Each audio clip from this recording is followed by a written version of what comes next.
Shalom, Israel. It's your brother Marcus G back with yet another Truth for Thought. First and foremost, I must give all praises, honor, and glory to the Most High. I must give all praises, glory, and honor to the Most High. Secondly, prayer list. Israel, I want you all to understand the importance of prayer and fasting. Those two things, invaluable, totally invaluable. And it's the reason why I come with the prayer list every Truth for Thought. So on the prayer list right now, I have Queen Shay. Please keep my beloved spiritual aunt in prayer. Queen LaShonda, keep our beloved sister in prayer. King Brian and Queen Shavonda, I ask Israel that you keep them wrapped in prayer.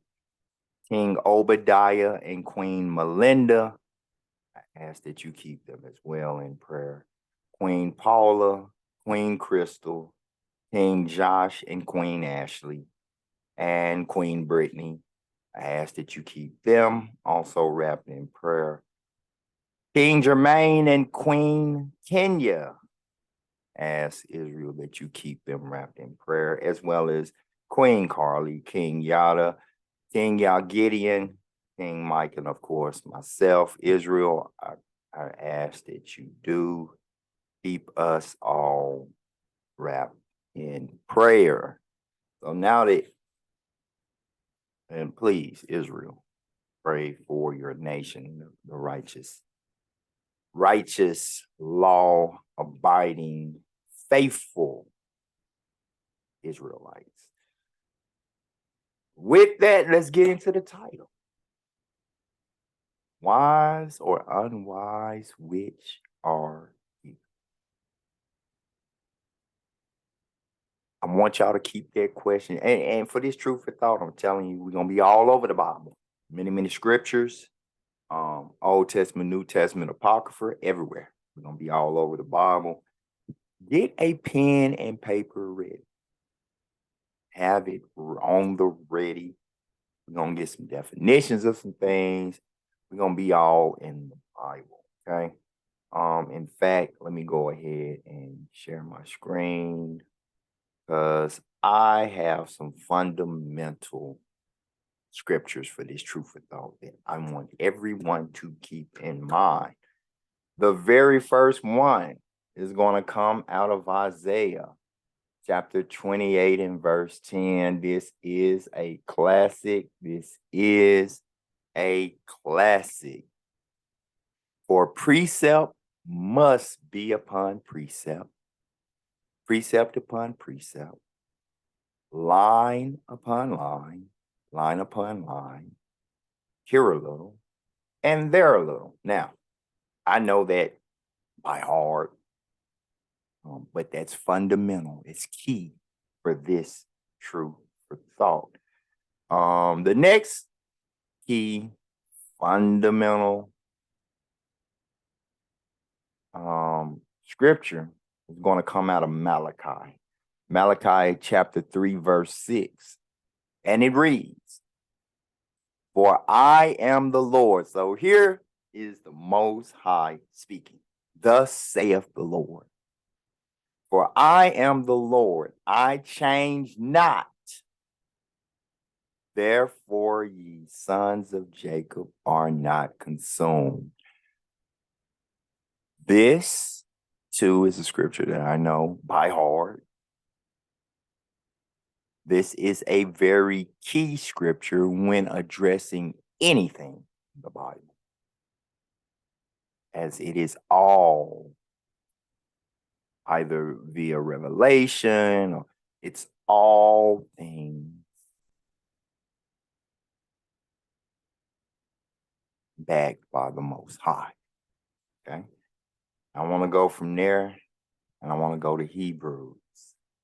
Hebrews chapter 13 and verse 8. Let's go to Hebrews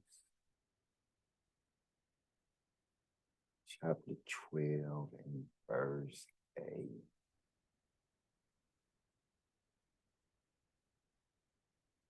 Hebrews 12 and 8, did I say? No, 13 and 8. Hebrews chapter 13, verse 8. Another one that is good to commit to memory. And it reads, Jesus Christ, so Yahweh Shah, the same yesterday and today and forever. So here we see the Most High God of Israel doesn't change, neither does Yahweh Shah, the Son, change. Very, very key for this particular truth of thought. All right. Now I want to go over something for you, Israel, to cogitate. And write that word down, cogitate. COGITATE.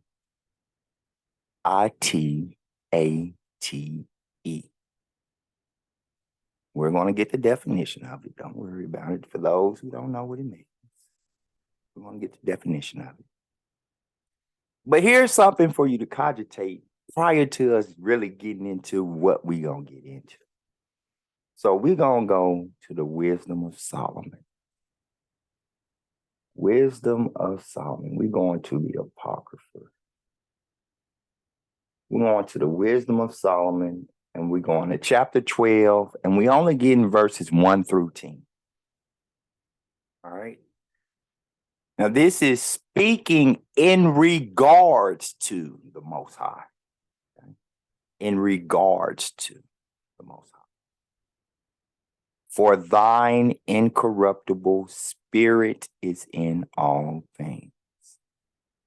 Therefore chastenest thou them by little and little that offend, and warnest them by putting them in remembrance wherein they have offended, that leaving their wickedness they may believe on thee, O Lord. So it's in regards to the Most High, but it's about Israel. Because Israel, you're the only ones that can offend the Most High. How? Transgressing his laws, statutes, and commandments. But we're going to keep reading to see if contextually this is truly, one, who this is in regards to, two, who this is actually addressing. It's addressing Israel in regards to the Most High. Verse 3, for it was thy will to destroy by the hands of our fathers both those old inhabitants of thy holy land. So this is again in regards to the Most High and his holy land, and Israel and Israel's fathers. Verse 4.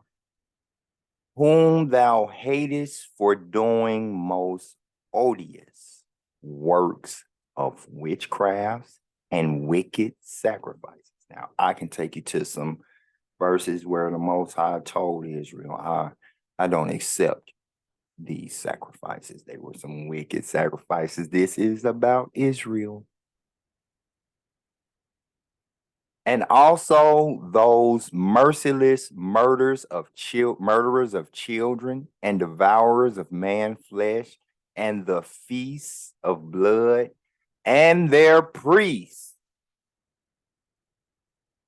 out of the midst of their idolatrous crew, and the parents that kill with their own hands souls destitute of help.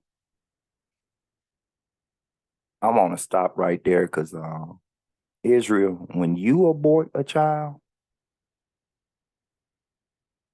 I want you to understand what that sounds like coming from the Bible. So I'm going to read that part again. And the parents that killed with their own hands souls destitute of help, that the land which thou esteemedest above all other might receive a worthy colony of God's children. So who is this about?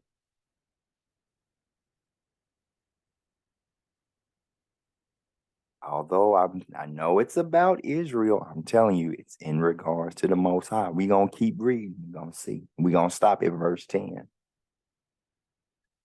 Nevertheless, even those thou sparedest as men, and didst send wasps, forerunners of thine host, to destroy them by little and little. Not that thou wasn't unable to bring the ungodly under the hand of the righteous in battle, or to destroy them at once with cruel beasts or with one rough word. The Most High does what he will. That which is his will, he can do just like that. But let's keep going. But executing thy judgment upon them. Upon who? It's upon every living, walking thing. But in this case, it's got everything to do with Israel. Upon them, by little and little, thou gavest them place of repentance. It's got to be Israel. Only Israel can transgress the law. And when Israel transgressed the law, it behooves Israel to repent. It's got to be Israel. Not being ignorant, for my people are destroyed due to lack of knowledge, due to ignorance.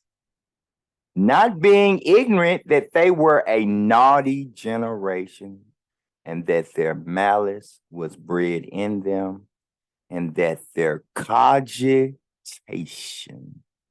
would never be changed. So there's that word cogitation. I told y'all to write the word cogitate. Now, the reason that I gave you this to cogitate is because we're going to go over a parable.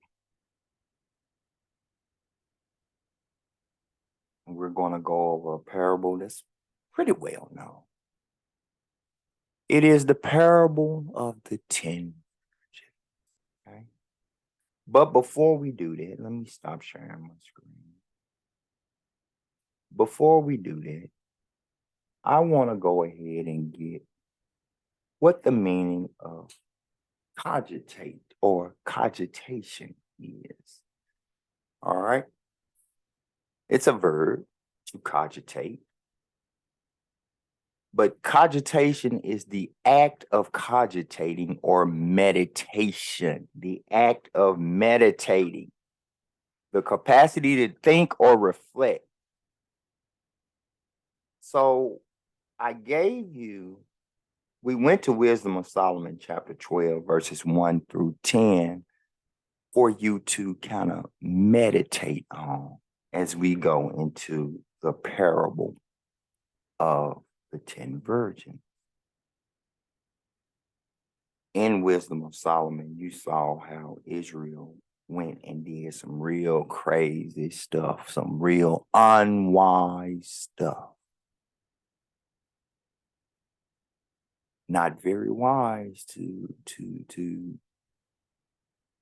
go into idolatry, witchcraft, abort your own children, things like that. Not very wise, not very wise enough.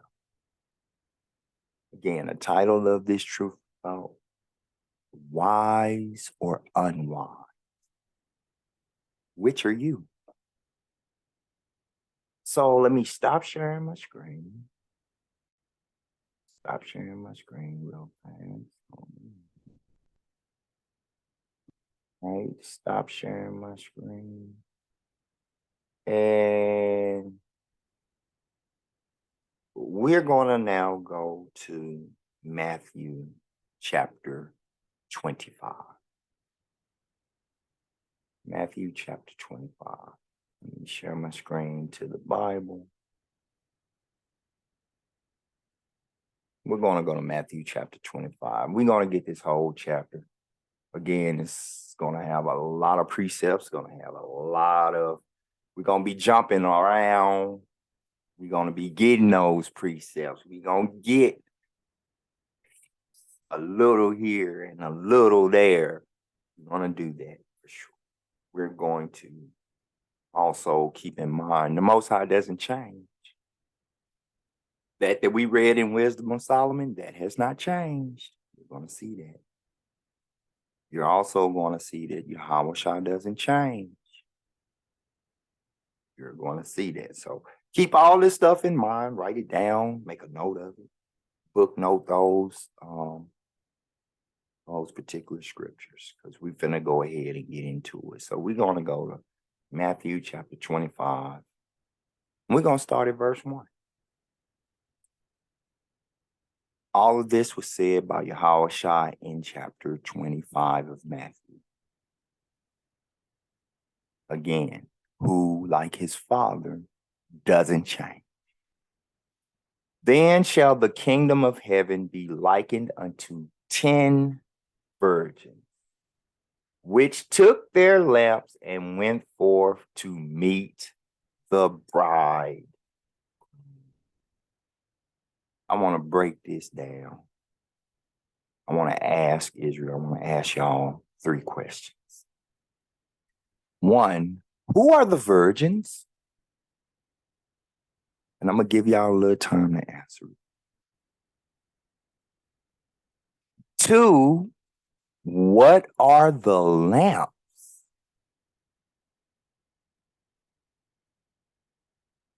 And 3, who is the bridegroom? So I'm going to give y'all a little time to answer that. And then I'm going to go ahead and tell you. The virgins are people of Israelite descent. That's who the virgins are. The lamps is the word. It is the Bible, the whole Bible, the word. And the bridegroom. The bridegroom is none other than Yahweh himself. All right, so those are the 3 answers to those 3 questions for that one. Let's go to verse 2. And 5 of them were wise, and 5 were foolish. But the wise took oil in their vessel with their lamps, with the word. They took oil in their vessel, while the bridegroom tarried, they all slumbered. Oh, wait a minute, let me back up. Yeah, but the wise took oil in their vessel with their lamps. I want to stop right there before I go to the next one. I'm going to stop sharing my screen, because now what I want to do is I want to define wise and define foolish. Okay?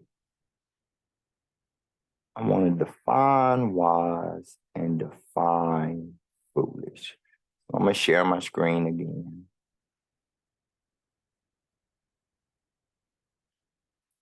Wait on technology to do its thing.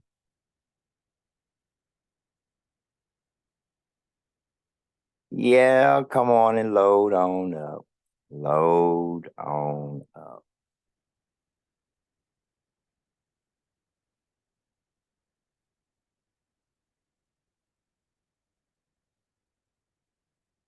It's crazy.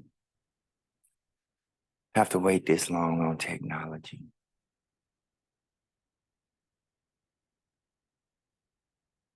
There we go. Finally. Wise.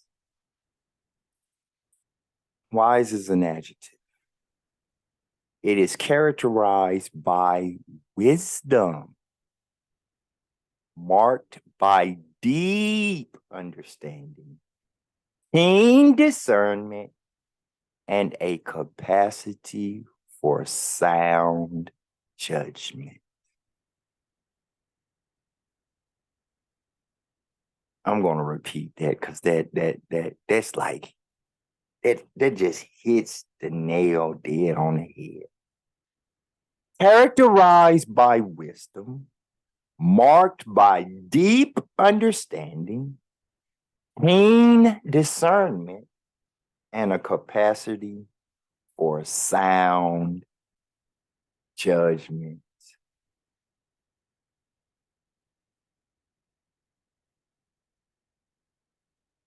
I'll even do definition 1B.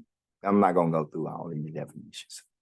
Exercising or showing sound judgment. That's what being wise is. Let's look at foolish. Let's look at foolish. It is an adjective as well. Having or showing a lack of good sense, judgment, or discretion. Pretty much the very opposite of being wise. The exact opposite of being wise. So let me stop sharing my screen again. Stop sharing my screen. And what I'm going to do now is go back to the Bible. And we're going to see what the Bible says about wise and foolish, okay?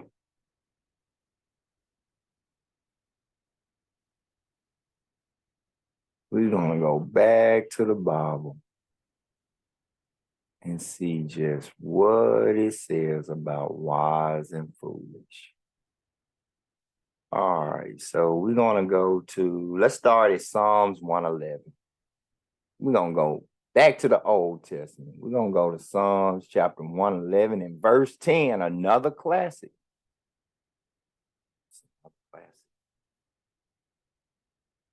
The fear of the Lord is the beginning of wisdom. A good understanding, having all they that do his commandments, his praise endureth forever. So here we see where being wise begins. It begins with fear of the Most High. All right, so that was Psalms 111 and 10, right? Psalms 111 and 10. I'm going to go back to it because for some reason it closed on its own. I'm going to repeat it. The fear of the Lord is the beginning of wisdom. A good understanding. Remember what the definition for being wise is. A good understanding, having all they that do his commandments, his praise endureth forever. Now let's go to Ecclesiasticus. We're going to go to the Apocrypha. We're going to go to Ecclesiasticus. We're going to go to chapter 14, and we're going to get verses 20 through 27. And he reads, blessed is the man that doth meditate, cogitate. Same thing. To meditate is to cogitate, like we saw earlier in the truth of thought. Blessed is the man that doth meditate good things in wisdom, and that reasoneth of holy things by his understanding.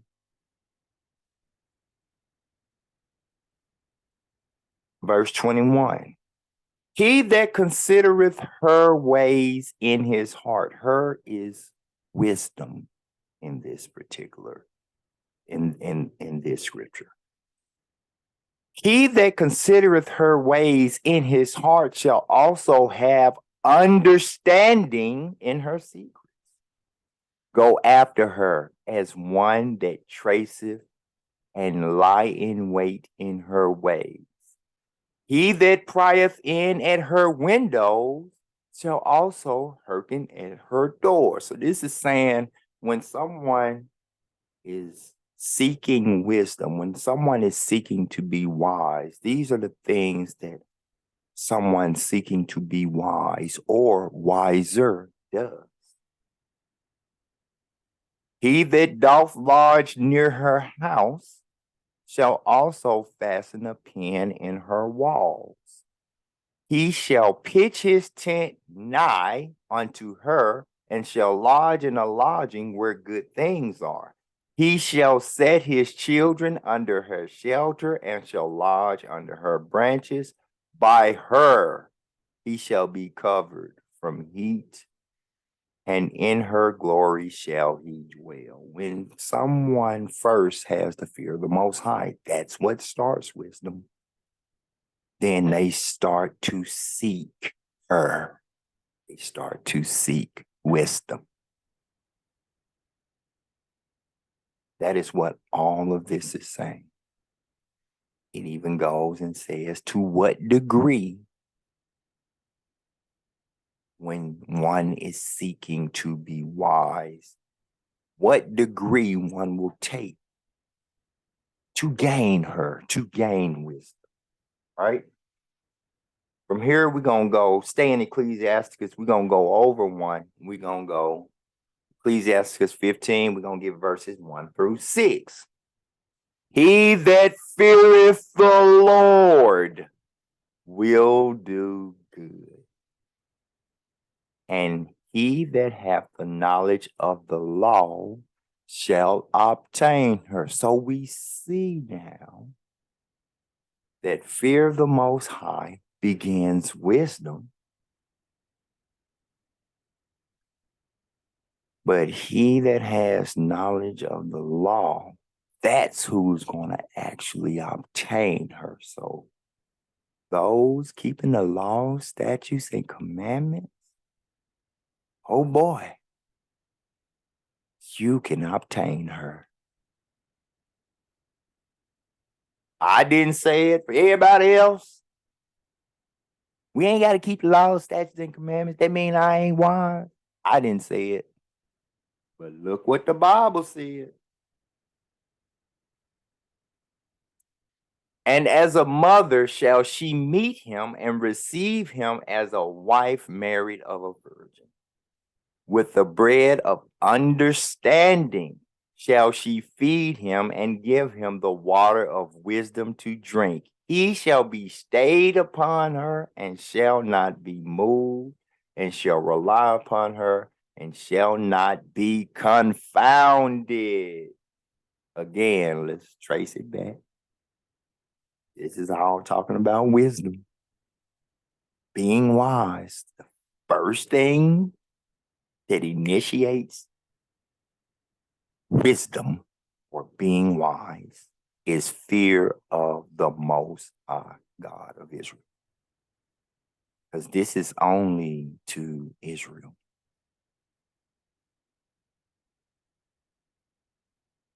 People of Israel descent. Not only that, you keeping the laws, statutes, and commandments, you will obtain her. Let me keep going. She shall exalt him above his neighbors, and in the midst of the congregation shall she open his mouth. I'm going to stop right there. And I want to go back to the Old Testament. Again, we're talking about wisdom. We're talking about those 5 virgins who were wise, as opposed to the 5 virgins who were foolish, right? So let's go to Deuteronomy chapter 4. We want to go to Deuteronomy chapter 4. We're going to get verses 5 and 6. Behold, I have taught you statutes and judgments, even as the Lord my God commanded me, that ye shall do so in the land whither ye go to possess it. Verse 6. Keep therefore and do them, for this is your wisdom and your understanding in the sight of the nation. Oh, and this is Moses. Literally saying exactly what we just read in Ecclesiasticus.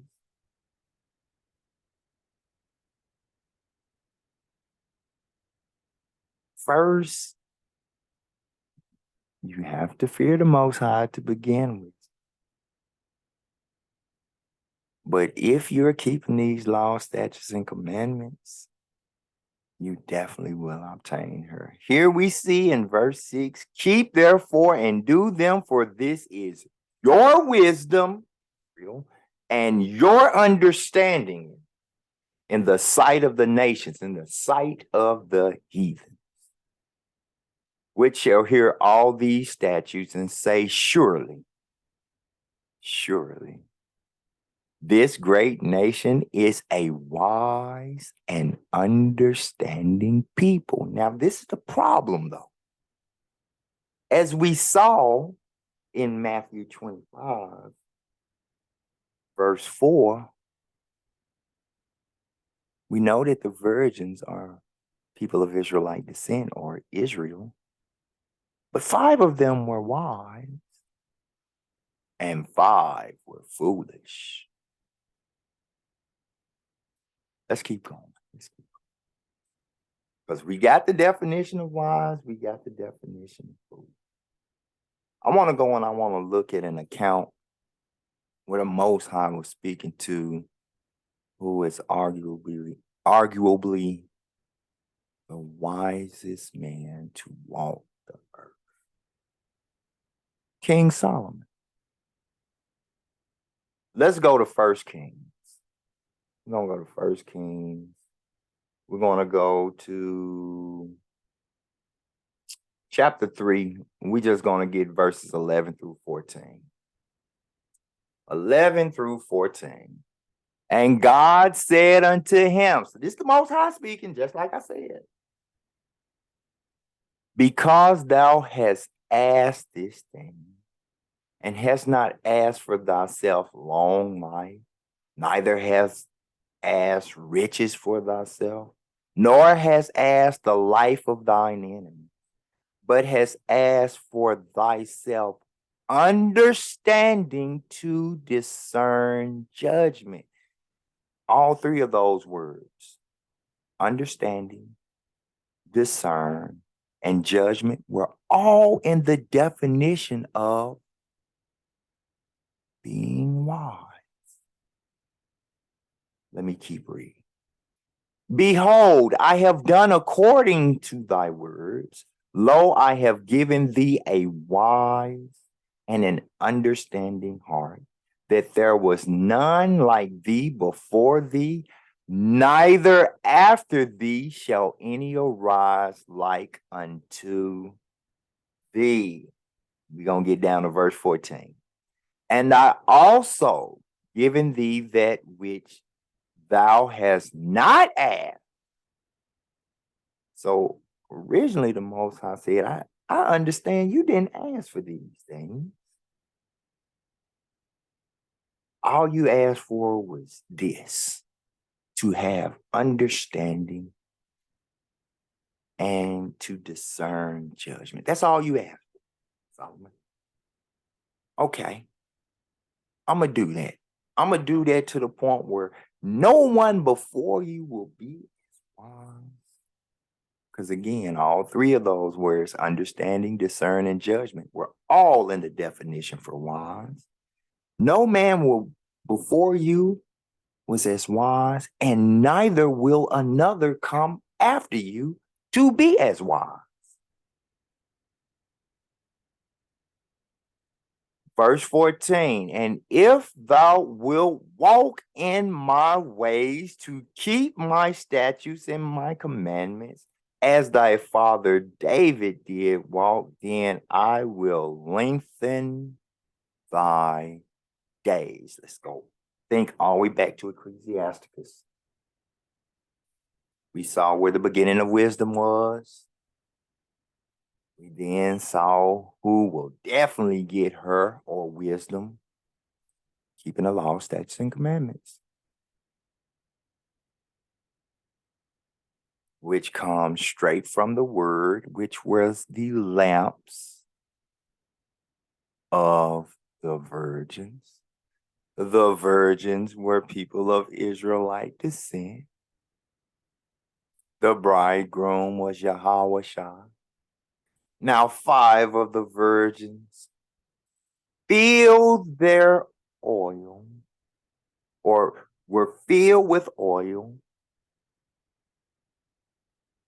by their lamps, by the word. But 5 foolish ones, not the case. Let's go now back to Ecclesiasticus. Again, we're just looking at wise versus foolish. And we're going to get chapter 19, verse 20. Ecclesiasticus, or Sirach, chapter 19 and verse 20.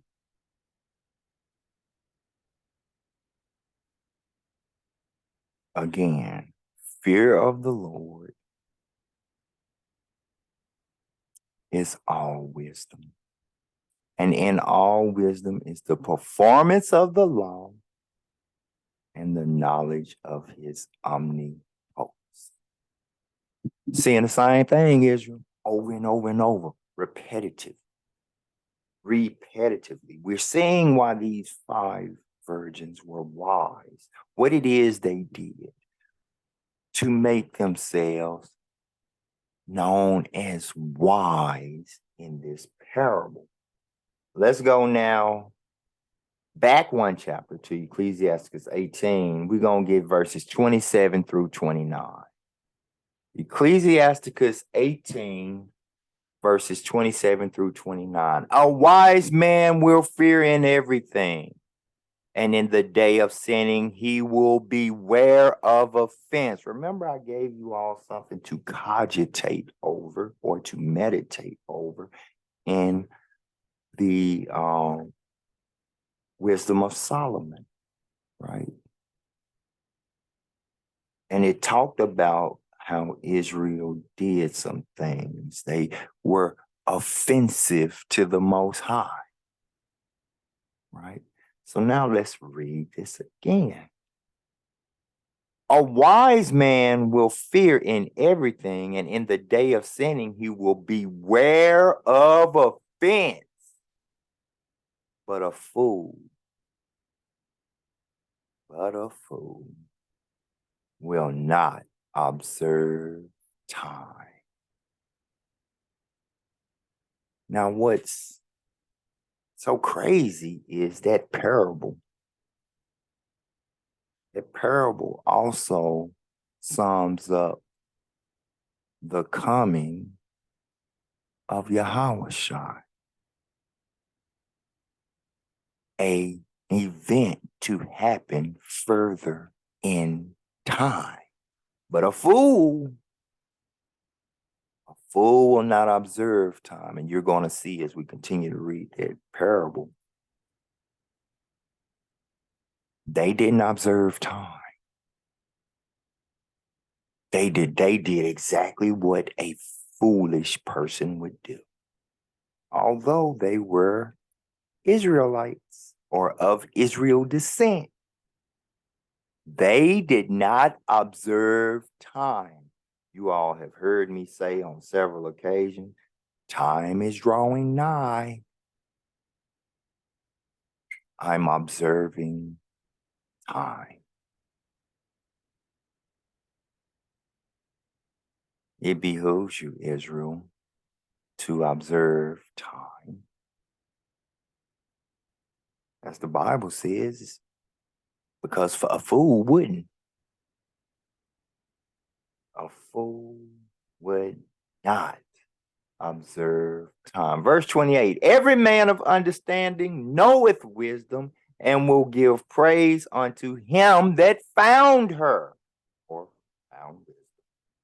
Verse 29, they that were of understanding in saying became also wise themselves, and pour forth exquisite parables. And looky, we are going to be covering a parable in Matthew 25. No irony or coincidence. No irony or coincidence at all. Now let's go to Ecclesiasticus. Staying in Ecclesiasticus, going to go back 3 chapters to chapter 15, and we're going to get verse 7. But foolish men shall not attain unto her being wisdom, and sinners shall not see her. This lets you know these people are of Israel descent, because only Israel can transgress the law, and the transgression of the law is sin.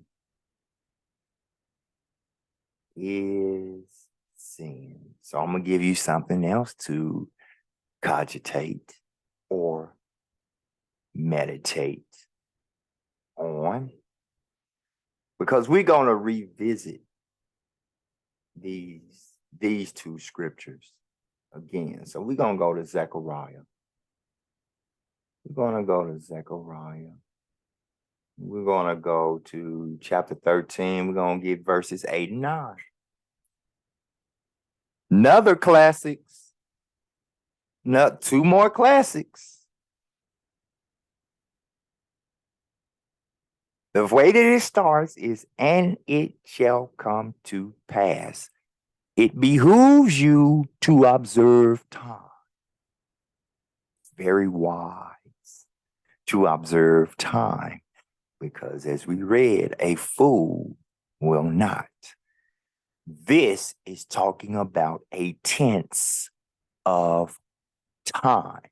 And it shall come to pass that in all the land, saith the Lord, 2 parts therein shall be cut off and die, but the third shall be left therein. This is in regards to of Israel descent. 2/3 of Israel will be cut off and die, but the third shall be left therein, and I, the Most High, will bring the third part through the fire, and will refine them as silver is refined, and will try them as gold is tried. They shall call on my name, and I will hear them. Remember that. They shall call on my name, and I will hear them. Remember that. I will say, it is my people, and they shall say, the Lord is my God. Remember all of that, Israel. Remember all of that. So now what I want to do is I want to go to Ecclesiasticus 27 and 11. I apologize. We're going back to Matthew. Let me share my screen again. Going back to Matthew, because I actually did Ecclesiasticus 27:11 prior to Zephaniah chapter 13, verse 8 and 9. So we're going back to Matthew chapter 25. Let's go back to Matthew chapter 25. We're going to verse 5 now. And it reads, while the bridegroom tarried, they all slumbered and slept. Now let's prove that the bridegroom was Yahushua. So let's go to John chapter 3, verse 22. John chapter 3, verse 22. And it reads, after these things came Jesus and his disciples into the land of Judea, and there he tarried with them and baptized. Now, to tarry means to partake of wine. Even in the description of Yahushua in Revelation, chapter 1, verses 14, I want to say 14 through 17, I want to say. Starting in verse 14, 1 and 14, it talks about his eyes. And the reason that his eyes looked that way is because he enjoyed to tarry, to partake of wine. All right, so now let's go to John. We're going to go over one to John chapter 4, verse 1. When therefore the Lord, or the Lord is Jesus, or Yahushua in this context, which is the reason why you see Lord spelled the way you do, with an uppercase L, but a lowercase O-R-D. Everywhere where Lord is referring to the Most High, the whole word Lord is uppercase. When therefore the Lord knew how the Pharisees had heard that Jesus made and baptized more disciples than John. And we know that this is talking about Yahushua. So we're going to drop down to verse 40, right? So when the Samaritans were come unto him, because he knew he had to go to Samaria. We go back up to 1. Actually, we're going to read down from John 4 and 1 down to verse 4. Though Jesus himself, verse 2, baptized not, but his disciples, so the disciples were baptizing, he left Judea and departed again into Galilee, and he must needs go through Samaria. So this proves that Lord here is Yahushua. And we're going to go down to verse 40. I just wanted so that contextually, because we skipping so many verses, we know who it is it's being talked about. So when the Samaritans were come unto him, or Yahushua, because he knew he had to go to Samaria, they besought him that he would tarry with them, and he abode there 2 days. He stayed and tarried with them for 2 days. Now let's go back to Matthew. That's how you know who the bride. Go back to Matthew chapter 25. And we're going to go to verse 6 and read down to verse 12. And at midnight there was a cry made, behold, the bridegroom cometh. Go ye out to meet him. Then all those virgins, the 5 wise ones, and the 5 foolish ones, arose and trimmed their lamps. And the foolish said unto the wise, give us of your oil, for our lamps are gone out. But the wise answered, saying, not so, lest there be not enough for us and you, but go ye rather to them that sell and buy for yourself. So the wise one said, hey, yo, we got our oil on our own. Got our oil when one of our beloved brethren asked us, do you know your biblical nationality? Started acquiring wisdom. Started doing the law, statutes, and commandments. As the lamp is the word, Oh, we got enough oil for us and us alone. Go see if you can buy you some. Go see if they sell it. And maybe you can buy it.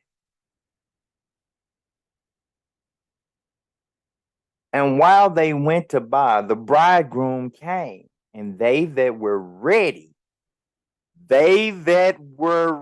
remember we read Zechariah, that 1/3 that were ready,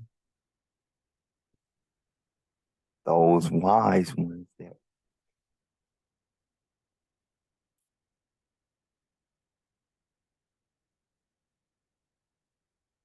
and they that were ready went in with him to the marriage, and the door was shut. Afterward came also the other virgins, the 2/3, saying, Lord, Lord, open to us. But he answered and said, Verily I say unto you, I know you not. So I want to stop right there. I know you not. Remember that. I want to revisit yet again. The very end of Zechariah 13 and verse 9. Let's go back to Zechariah. Let's go back to Zechariah chapter 13. I just want to read the end of verse 9. Now, remember, our fundamental scriptures where the Most High never changes, Yahweh Shai never changes, and precept upon precept. Okay. But keep in mind, Yahweh Shai never changes, just like his Father who never changes. Look at the back end of verse 9 in regards to the ones that were ready, that 1/3. We'll look at the whole verse. And I will bring the third part through the fire, and will refine them as silver is refined, and will try them as gold is tried. They shall call on my name, and I will hear them.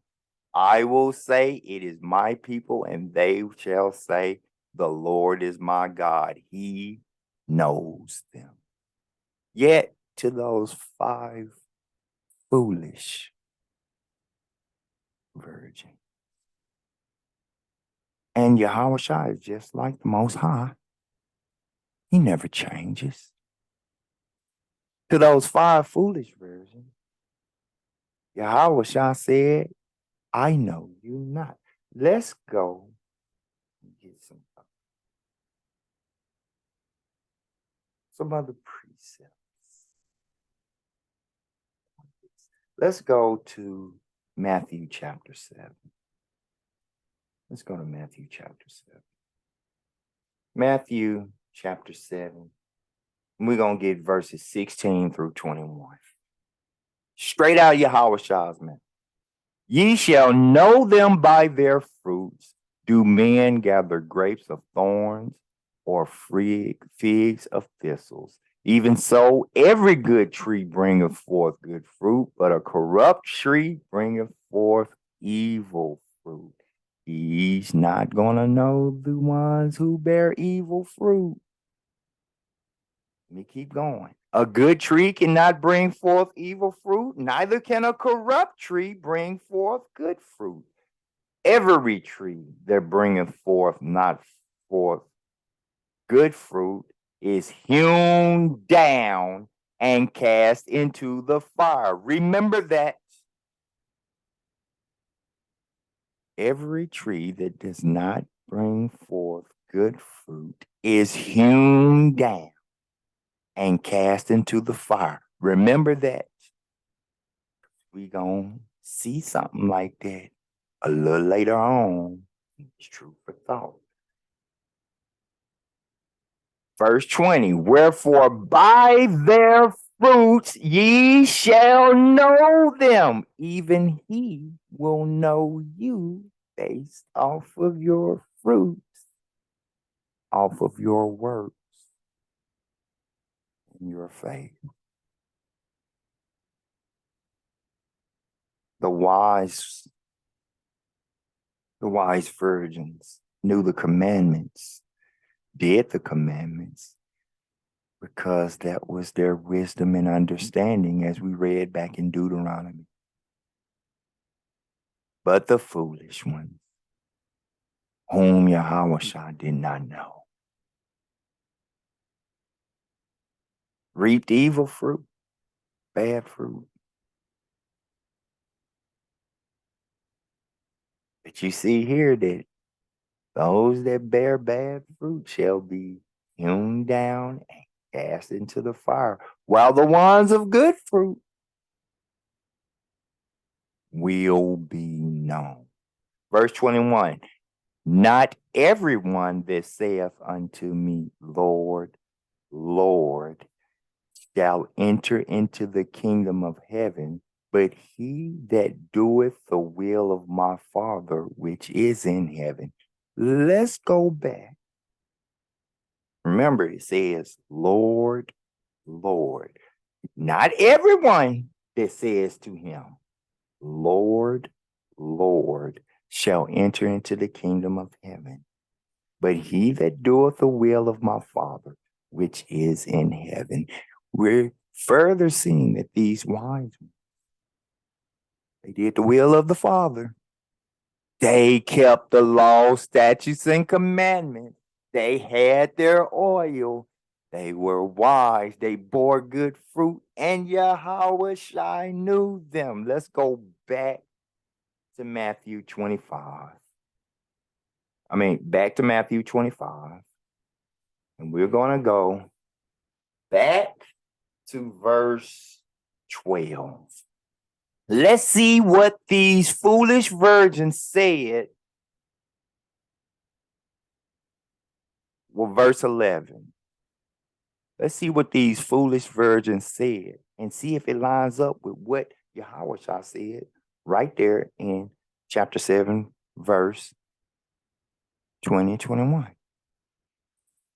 Afterward came also the other virgins, or the foolish virgins, saying, Lord, Lord, open to us. But Yahweh said, not everyone that, if you bear bad fruit, you shall be hewn down and thrown into the fire. Not every one of you that say, Lord, Lord, shall enter the kingdom. Further verifying Zechariah chapter 13, verse 8 and 9. Let's go from there to Matthew chapter 12. We're going to go to Matthew chapter 12. I just want to see. Chapter 12, we're going to get verse 23. Matthew chapter 12, verse 23. And all the people were amazed and said, is not this the son of David? Matthew 12 and 23.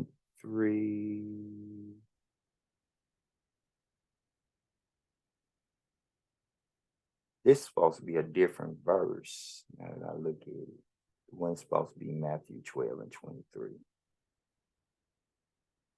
Scratch that, because that wasn't supposed to be here. Let's go to John 10 and 14. I got to remember what verse it was, and I was putting right there. We're going to go to John chapter 10 and verse 14. John chapter 10 and verse 14. Here it is. I don't know why I had that last verse in here. What made me go to that verse? John chapter 10, verse 14. Yahweh shall speak again. I am the good shepherd, and know my sheep, and am known of mine. So when those foolish virgins came, he didn't know them. They weren't his sheep. They weren't good sheep. They weren't righteous sheep.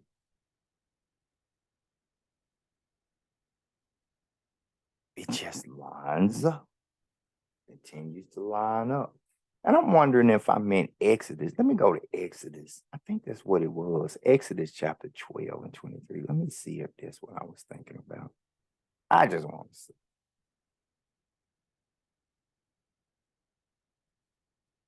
No, that ain't what I was looking for either. All right, let's go back to Matthew chapter 25. Matthew chapter 25. And we're going to start back at verse 13. Right? Watch therefore, for ye know neither the day nor the hour wherein the Son of Man cometh. Now, we had already read something about being hewn down and thrown into the fire. Now you see, watch therefore, and I said to keep that in mind. Watch therefore, for ye know neither the day nor the hour wherein the Son of Man cometh. Further proving who the bridegroom was. So let's go and go to 1 Thessalonians. 1 Thessalonians. Let's go to 1 Thessalonians. And we're going to go to chapter 5, verse 2. Chapter 5, verse 2. This is another reason why you want to be wise. Because as we saw, the foolish, they have no regard for time. Have no regard for time. 1 Thessalonians chapter 5, verse 2. For yourselves know perfectly that the day of the Lord so cometh as a thief in the night. Israel, are you wise or unwise? And I didn't want to use the word foolish. But are you wise or unwise? Because a foolish man regardeth not time. And for Yahweh Shah to come as a thief in the night, it doesn't say what night, and it looks like it's going to be swiftly. Israel, are you wise or unwise? If you are of Israelite descent, I'm asking you now, are you wise or unwise? Let's go to 2 Peter. Let's go to 2 Peter. 2 Peter, and we're going to get chapter 3, verse 10.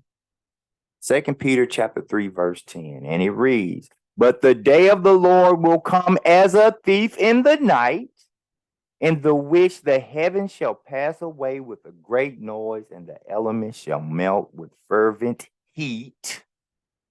The earth also and the works that are therein shall be burned up again. Are you wise or unwise? Because the foolish, they have no regard for time. None whatsoever. Let's go back to Matthew chapter 25. Let's go back to Matthew chapter 25. This time we're going to get verses 14 through 26. For the kingdom of heaven is a man traveling into a far country who called his own servants and delivered unto them his goods. This again is what we saw in Zephaniah chapter 13, verse 8. Zechariah chapter 13, verse 8 and 9. This is the righteous of Israel descent as opposed to the unrighteous. And unto one he gave 5 talents, to another 2, and to another 1, to every man according to his several ability, and straightway took his journey. For those who was at the Royal Gallery, somebody asked me this question. I get asked this question a lot. I'm not sure what my talent is. And I literally yelled in that lobby. Is there anyone else who does not know what their talent is? Right? And I simply said, what your talent is something that you do extremely well, effortlessly. Even when you're not really attempting to do it well, you just always do it well. That is what your talent is. Some people have 5 talents. Some people have 3 talents. Some people have 1 talent. Every one of Israel descent has at least 1 talent. Every one of us has at least 1 talent. I have several talents.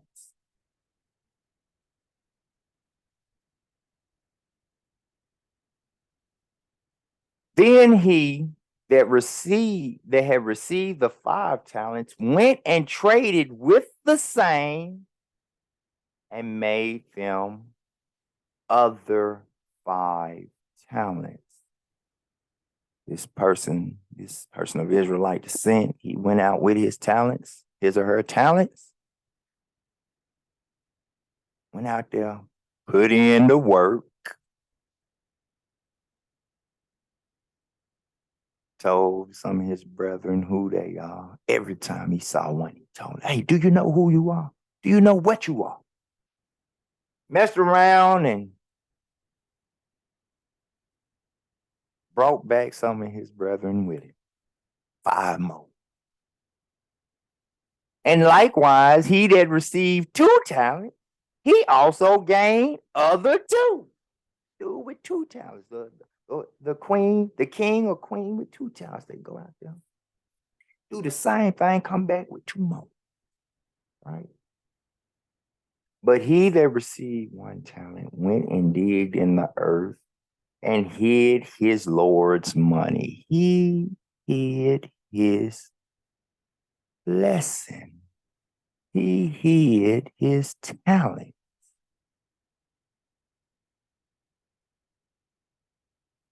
Somebody else tried to hide their talent once before. I talked about this account. And they ended up, he found himself in the belly of a whale. All he had to do was go to Nineveh and let them know how wicked they were at the time. Jonah tried to hide his talent. He tried.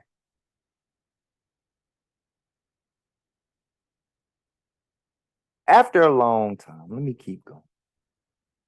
After a long time, the Lord of those servants cometh and reckoneth with them. And so he that had received 5 talents came and brought other 5 talents, saying, Lord, thou hast delivered us unto me 5 talents. Behold, I have gained beside them 5 talents more. His Lord said unto him, well done, thou good and faithful servant. Thou hast been faithful over a few things. I will make thee ruler over many things. Enter thou into the joy of thy Lord. He also that had received 2 talents came and said, Lord, thou hast delivered us unto me 2 talents. Behold, I have gained 2 other talents besides them. They went out there and they had the faith, feared the Most High, had the faith, did the works. His Lord said unto him, well done, good and faithful servant. Thou hast been faithful over a few things. I will make thee ruler over many things. Enter thou into the joy of thy Lord. And then those two were some very wise people. Now let's look at a fool. Let's look at an unwise. Then he which had received the 1 talent came and said, Lord, I knew thee that thou art an hard man. He come with an excuse off the bat. Wait a minute. What had happened was, what had happened was,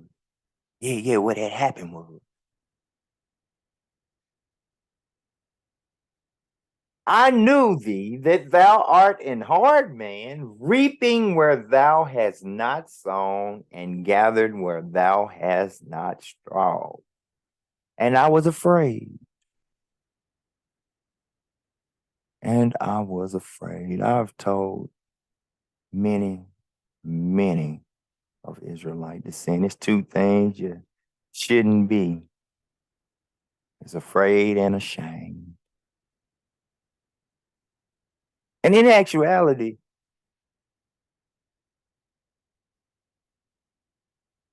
if you are afraid of the Most High, you will do his law, statutes, and commandments. If you're doing the law, statutes, and commandments, you have nothing to be ashamed of. It's that simple. But let me just keep. And went and hid thy talent in the earth. He afraid of the world. He has fear of the wrong thing. He afraid of the world, so he went and hid his talent. Lo, there thou hast that is thine.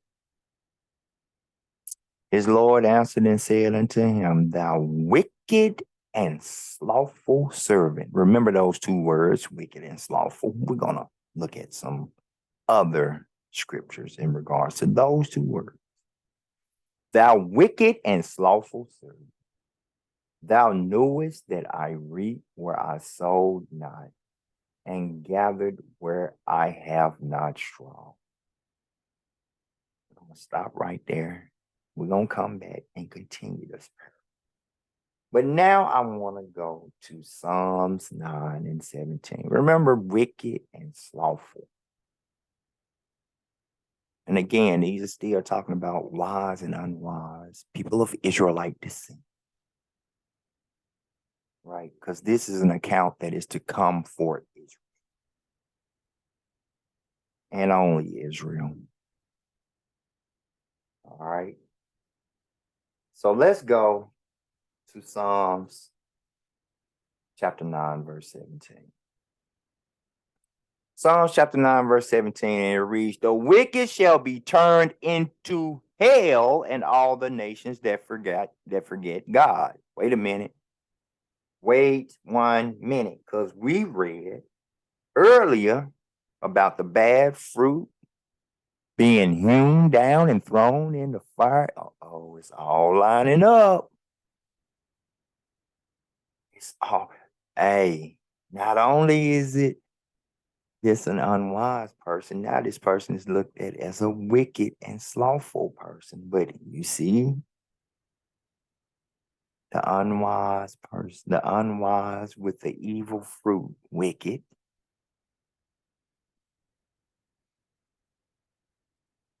Unwise with the evil fruit shall be hewn down and thrown in the fire. Here we see verse 17, the wicked shall be turned into hell, and all the nations that forget God. Let's go from here. Let's go 1 chapter over to Psalms chapter 10, and we're going to get verse 13. Verse 13. Wherefore doth the wicked contemn God? Remember that word contemn. He hath said in his heart, thou wilt not require it, just like that wicked and slothful of Israel descent. See, the wicked already think that that's not required. That's why he hid his talent in the earth. It's not required. But let's look at what that word contemn. So I'm going to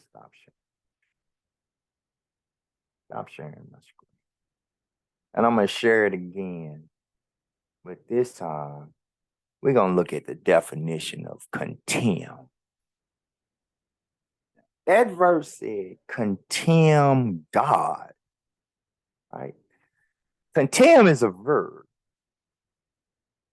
It means to view or treat with contempt or to scorn.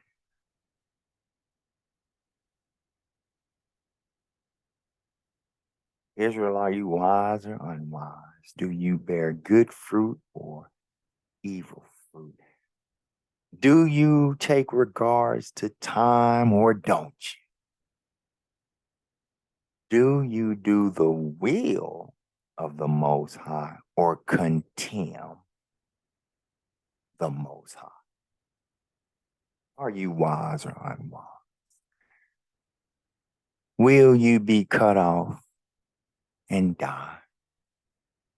Or will you be tried as silver and then tried as gold? Are you wise or unwise? If you are of Israel descent and hear me asking, I'm literally putting it out there for you. Are you wise or unwise? Let me stop sharing my screen and go back to the bottom. Now we know what the word contemn. All right. So now let's go to Proverbs chapter 19, verse 15. We're going to go to Proverbs chapter 19 and verse 15. And it reads, slothfulness. Because we read about a wicked and a slothful servant. The wicked and slothful servant. Still considered of Israel. That's why the word servant. Still of Israel descent. Slothfulness casteth into a deep sleep, and an idle soul shall suffer hunger. It's the reason why we always telling you, Israel, to wake the fuck up.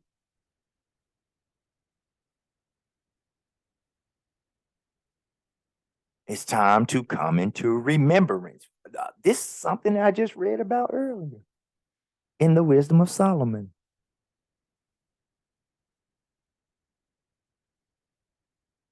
Are you wise or unwise?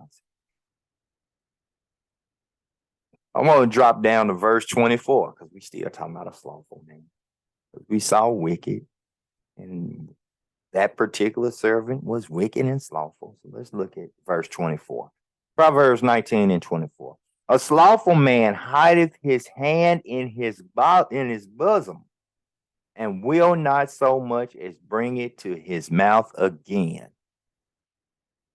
He will hide his talent. He will do everything the Bible is saying, and will be judged equally so. Will be judged equally so. Let's go to Ecclesiasticus. We're going to go back to the Apocrypha. We're going to go back to Sirach. Ecclesiasticus chapter 22. We're going to get verses 1 and 2.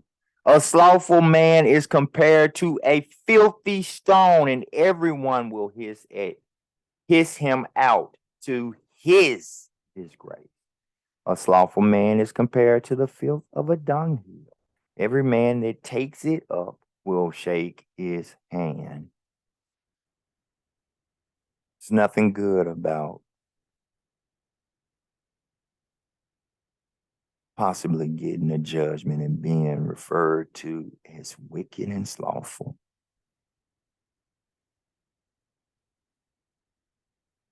There's nothing good about being wicked and slothful. It's nothing good about being unwise and wicked and slothful. Nothing good. Nothing good at all. But let's go and let's see how to be per Paul, per one of the apostles. We're going to go to one of his epistles, one of his writings. We're going to go to one of his writings to the church of Rome. So we're going to go to Romans 12 and 11.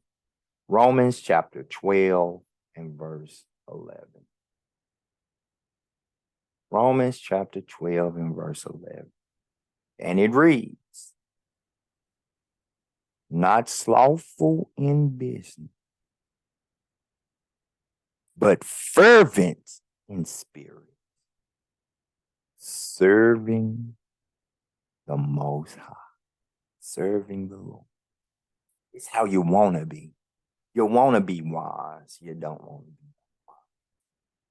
You want to reap good fruit, not evil fruit. You want to be righteous, not unrighteous. You want to have a discernment for time and not just disregard time.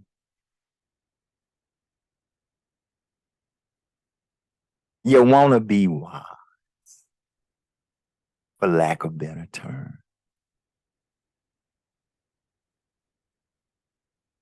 As fear of the Most High is the beginning of wisdom, as we read in Deuteronomy, the law, statutes, and commandments, the lamps, the word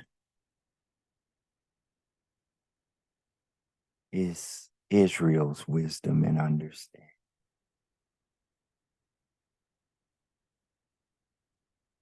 Are you wise or unwise? So now let's go back to Matthew chapter 25, go back to the parable. Matthew chapter 25. We're going to drop down to verse 27, which is where we were. And it reads, are you going to take me to verse 27? I guess not. I'll take it there. Then you finally go. Verse 27. Now this is talking to that wicked and slothful servant. Thou oughtest therefore to have put my money to the exchangers, and then at my coming I should have received my own with usury. Take therefore the talent from him, and give it unto him which hath 10 talents. For unto everyone that hath shall be given, and he shall have abundance. But from him that hath not shall be taken away even that which he hath. And cast ye the unprofitable servant into outer darkness. There shall be weeping and gnashing of teeth. Remember when I read about the wicked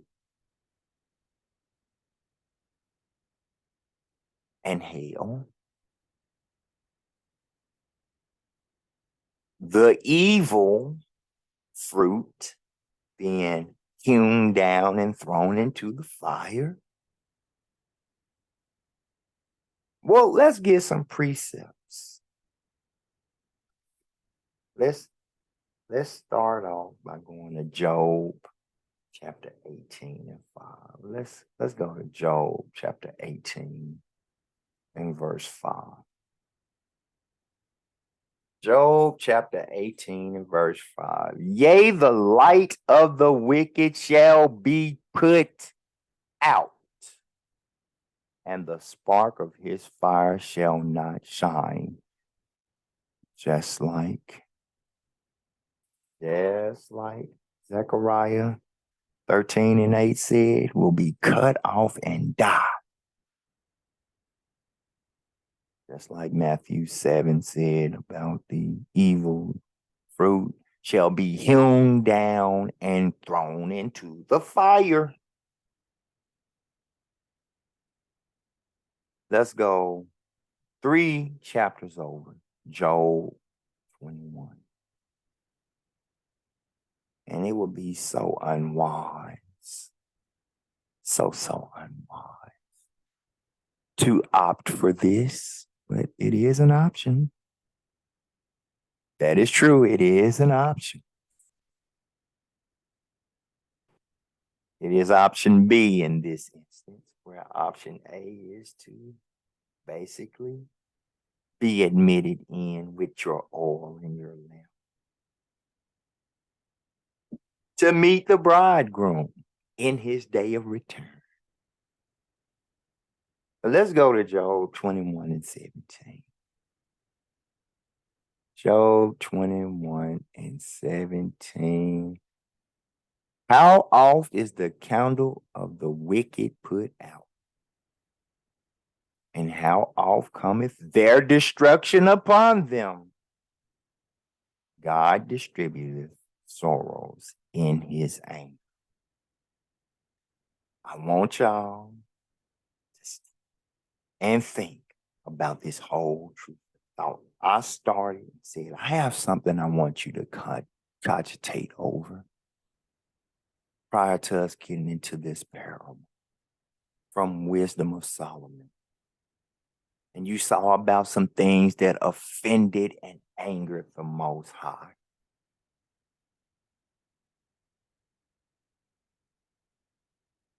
You saw where the wise, when it comes to sin, he dares not to offend the Most High. The unwise will be weak. They will bear evil fruit. They don't mind offending.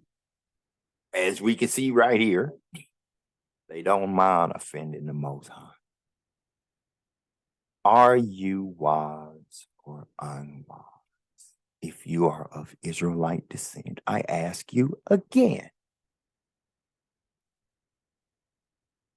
Let's drop down to verse 30.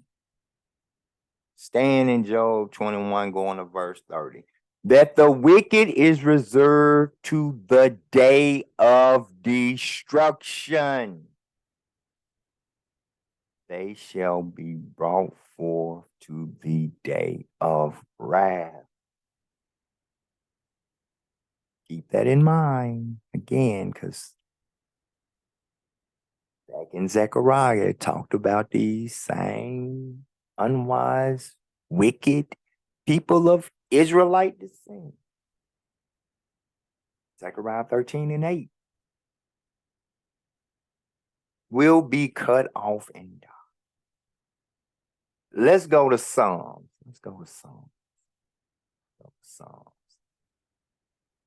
Psalms chapter 7, verse 11. Now, I want you to understand, if you are getting upset or getting irate, understand, you're not getting mad at me. If you're starting to realize you might not be wise, that you actually are unwise, don't get mad at me. I'm not saying it. I'm simply reading it to you and posting it up for you to read with me.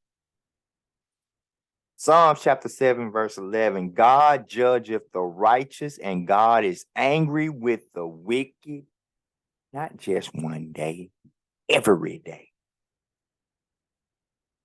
Every day. every day. Let's go over two more chapters to Psalms chapter 9. And we're going to drop down to verse 17.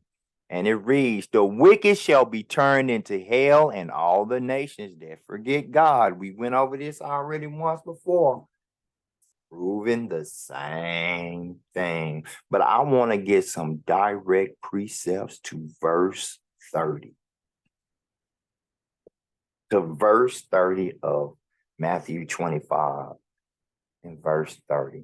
Let's go to Matthew chapter 13. Well, first let's go to Matthew 25 and 30 because I want you to see the wording. Matthew 25 and 30. And it reads,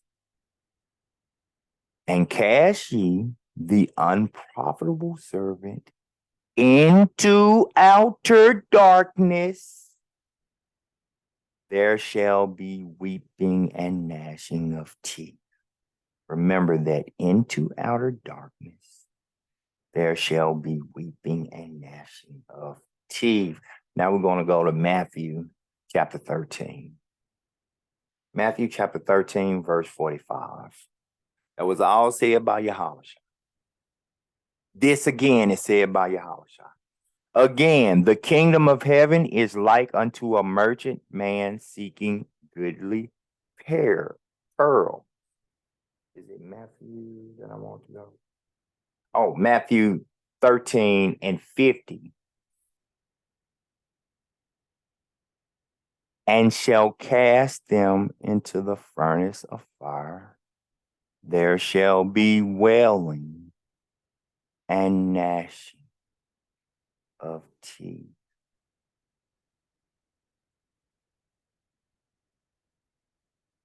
And we actually could have read 45 through 50. That's what it is.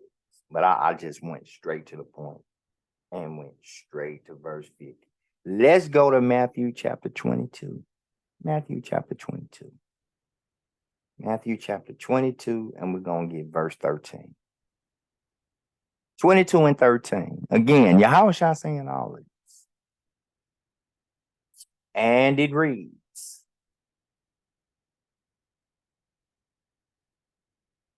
then said the king to the servants, bind him hand and foot and take him away and cast him into outer darkness. There shall be weeping and gnashing of teeth. Let's go now to Luke chapter 13. Luke chapter 13. Like I said, a whole bunch of precepts in this truth for thought. Verse 28. And it reads, said by Yahweh Shai yet again, there shall be weeping and gnashing of teeth when ye shall see Abraham and Isaac and Jacob and all the prophets in the kingdom of God, and you yourselves thrust. That's where the wicked go. But it gets more detail. I promise you it gets more detail. Let's go back to chapter 25. Matthew chapter 25. And we're going to go to verse 31. We left off at verse 30. We're going to verse 31. When the Son of Man shall come in his glory, all the holy angels with him, then shall he sit upon the throne of his glory. This is the kingdom. This is the return, which is what Luke 13. It's what all Matthew 13 and 50, Matthew 22 and 13, Luke 13 and 28. It was referring to that 2/3 is going to go to this outer darkness and gnashing of teeth. There's 2/3 that are wicked that are going to be hewn down and cast into the fire. These unwise people of Israelite descent, right?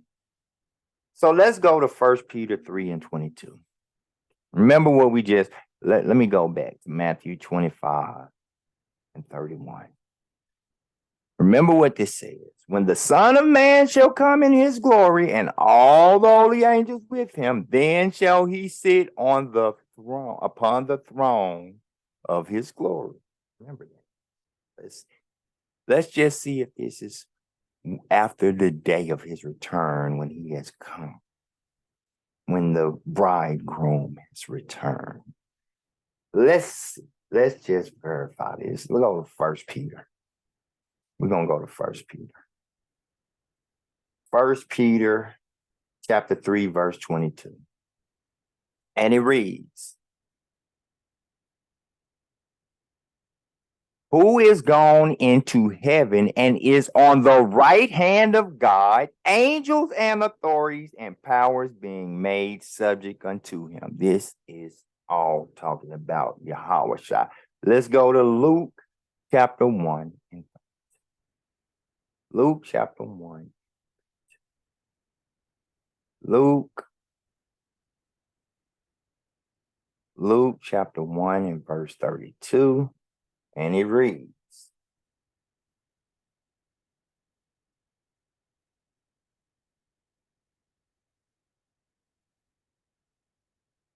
come on, verse 32. Let me just go to it myself. Then when it starts to move, Luke chapter 1 and 32, he shall be great and shall be called the Son of the Highest. And the Lord God shall give unto him the throne of his father David. This is going to prove that this is all talking about Yahweh Shai. It's all talking about Yahweh Shai. Let's go now to Matthew chapter 26, verse 64. Matthew chapter 26 and verse 64.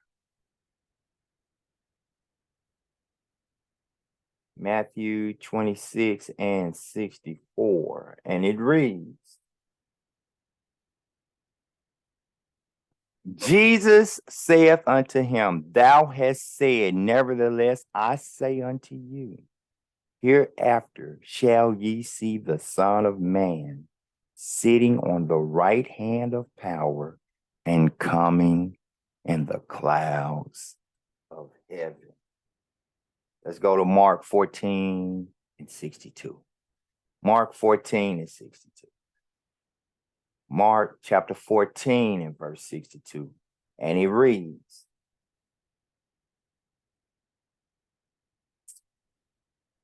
and Jesus said, I am, and ye shall see the Son of Man sitting on the right hand of power and coming in the clouds of heaven. Direct precept.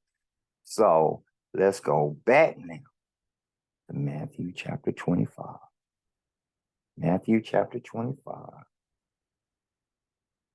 And we're going to verse 32. And we're going to push this up to verse 40. Then I want to get a couple of precepts. And before him shall be gathered all nations. So this is the day, the return of Yahweh.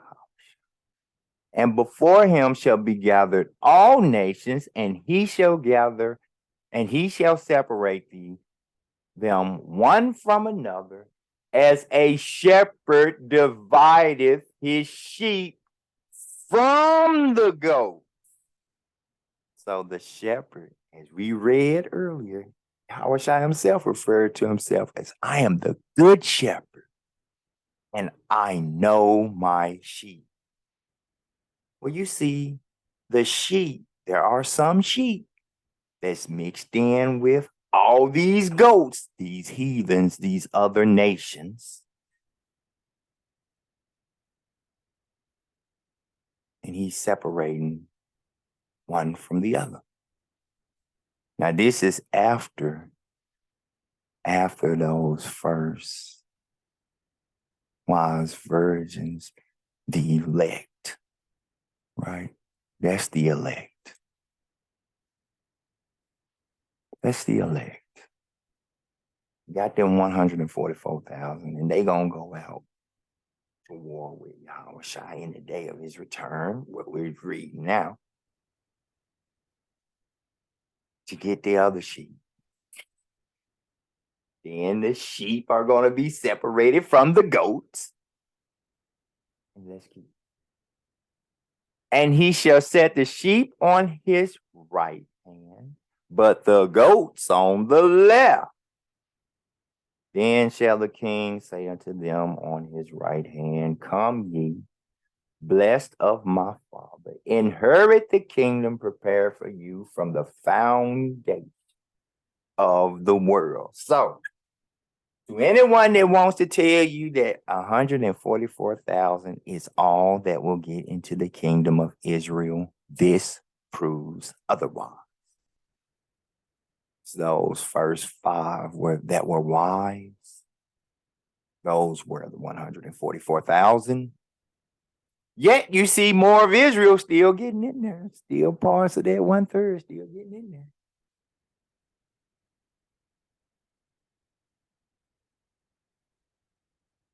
For I was an hungered, and ye gave me meat. I was thirsty, and ye gave me drink. I was a stranger, and ye took me in. Naked, and ye clothed me. I was sick, and ye visited me. I was in prison, and ye came unto me.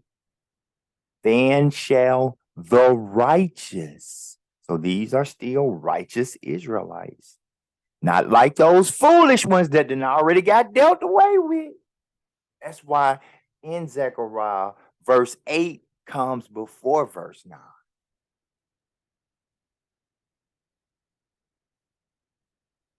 Because like it says in the in another one of Paul's epistles about judgment coming first to the Jews and the Greeks, those are all people of Israelite descent.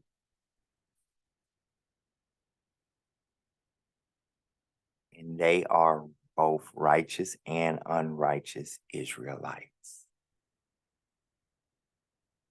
The unrighteous are the ones who cleave to the heathen in that scripture, so that it will be contextually correct. But let me keep going.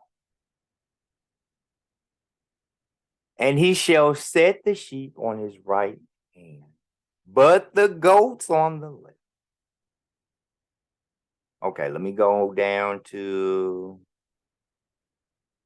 then shall the righteous answer him, saying, Lord, when saw we thee an hungered and fed thee, or thirsty and gave thee drink? When saw we thee a stranger and took thee in, or naked and clothed thee? Or when saw we thee sick or in prison and came unto thee?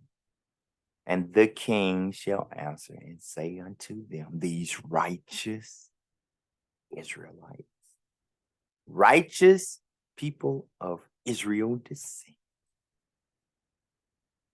And the king shall answer and say unto them, verily I say unto you, inasmuch as ye have done it unto one of the least of these, my brethren, ye have done it unto me. I'm going to stop right there, because at the royal gathering, and I've done things like truth for thoughts, like no brotherly love and things like that. At the royal gathering, I talked about brotherly and sisterly love and how you are to love your brethren.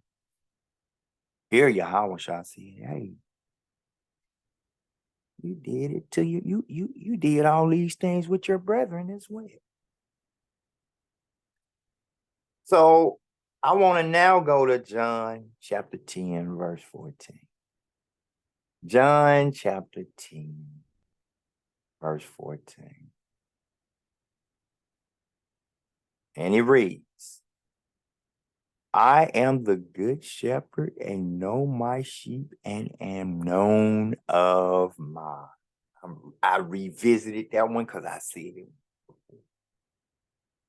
once before. But now let's go to Revelation chapter 20, verse 6. Revelation chapter 20 and verse 6. And it reads, Blessed and holy is he that hath part in the first resurrection. On such the second death hath no power, but they shall be priests of God and of Christ, and shall reign with him 1,000 years. These are these same righteous Israelites. Same righteous Israelites. Let's go back to Matthew. And we're going to get chapter 25. We're going to finish it up from 41 through 46. And it reads, Then shall he say also unto them on the left hand, Depart from me, ye cursed, into everlasting fire, prepare for the devil and his angels. And it doesn't get any more simple than this.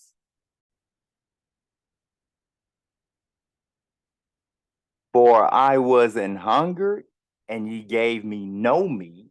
I was thirsty, and ye gave me no drink. I was a stranger, and ye took me not in. Naked, and ye clothed me not. Sick, and in prison, and ye visited me not.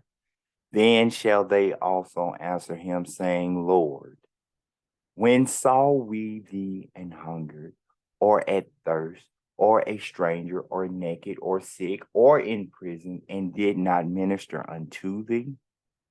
Then shall he answer them, saying, Verily, I say to you,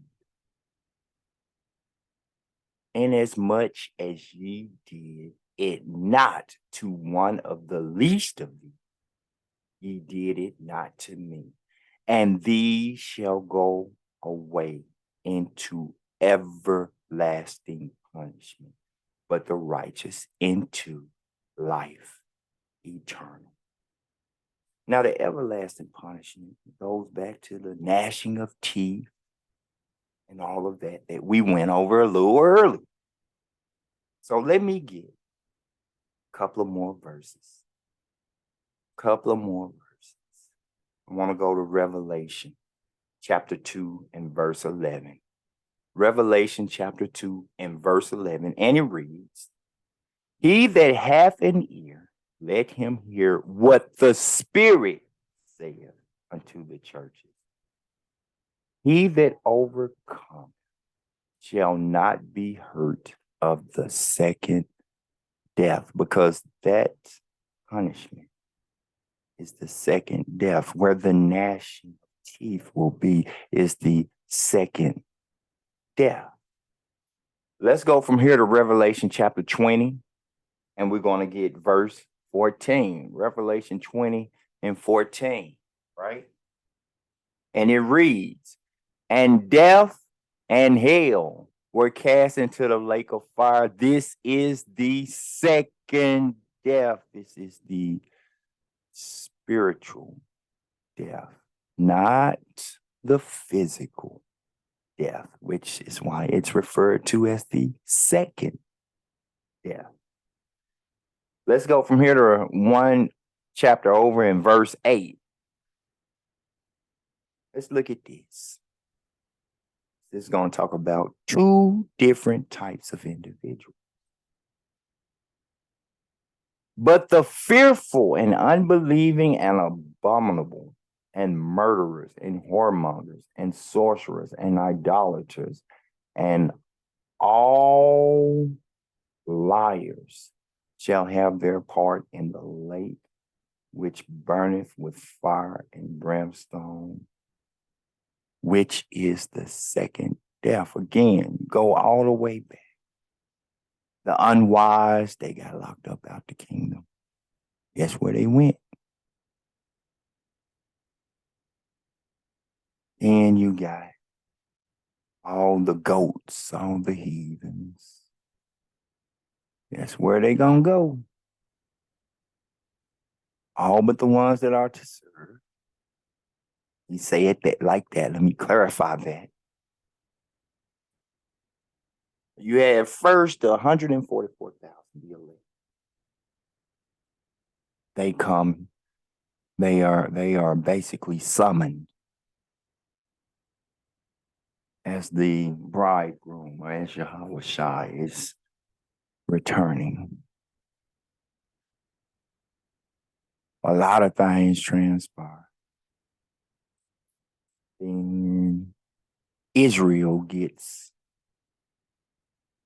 basically weeded through, where the tare is torn away from the wheat. Right?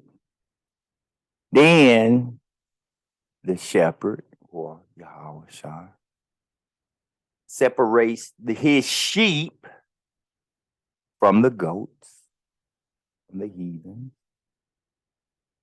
which he only came for the lost sheep of the house of Israel. Right? And the righteous sheep, as he is a good shepherd, he knows and they know him. Just like the Most High knows his people. Right? This parable is all about that day which is to come as a thief in the night. All about that day and what will transpire on that day. But my question to you, Israel, is are you wise or unwise? So are you in the hopeful evil? Are you righteous or unrighteous? Are you in that hopeful, righteous flock of sheep that will be torn from the goats, that will be separated from the goats? So let me revisit, like I said I was going to do, Zechariah chapter 13, verses 8 and 9. And they read, and it shall come to pass, Israel, this is all about you. This whole thing was to only people of Israelites. And it shall come to pass that in all the land, saith the Lord, 2 parts therein shall be cut off and die, but the third shall be left therein. And I will bring the third part through the fire, and will refine them as silver is refined, and will try them as gold is tried. They shall call on my name, and I will hear them. I will say, it is my people. And they shall say, the Lord is my God. Again, the Most High doesn't change. We went over many, many precepts. The Most High doesn't change, and Yahweh Shai does not change. With that, Israel, I say to, again, keep in prayer people that I mentioned, that I aforementioned in the prayer list. And I ask you again, Israel, are you wise or unwise? Are you righteous or unrighteous? Do you reap good fruit or evil fruit? And until next time, be it the Most High will. It's your brother King Marcus. I bid you Shabbat Shalom, and I love you.